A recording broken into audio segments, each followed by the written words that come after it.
Hello viewers of Kritika's Vision. Today we are continuing with Traders and Rulers Class 8 chapter part 2 of history, and today we are further going to discuss from where we have left in part 1. So since profit from the trade for the European countries were huge, many European countries vied for a greater share of trade in India. This led to a lot of competition. So many European countries, Portuguese, Denmark, they all wanted to do trade with India, but only two countries remained doing trade with India, those who were supported by the country's government. Yes, and those two countries were the arch rival, the Britishers and the French.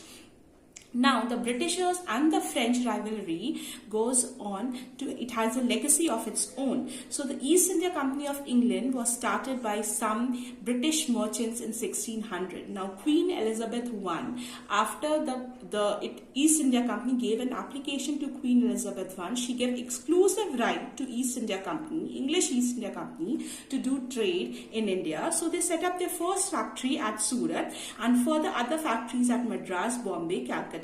Now, trade yielded enormous profit for them, and the company became so rich that it gradually started interfering in the internal affairs of India.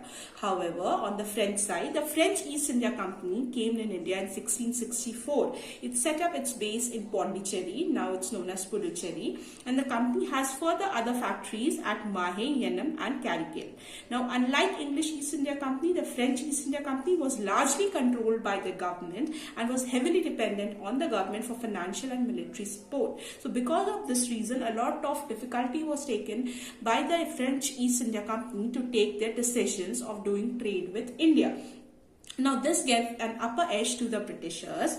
The presence of two traditional rivals and a clash of trade interests led to series of war between them, and these series of war are known as the Carnatic Wars. Yes, the most battles were fought in region within the present state of Tamil Nadu. So there were three Carnatic Wars fought. The first was won by French. The second Carnatic War, which was fought in 1748. First was fought in 1744.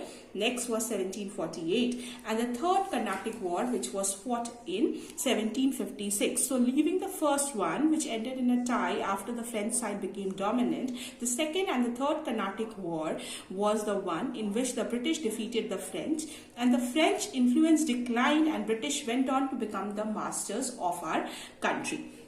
So this is how through many European countries who were competing to do trade in India, French and Britishers were the last ones, and among the two, the Britishers were the one who became successful in doing a trade in India throughout the country. So thank you for tuning in to my channel. Please do subscribe.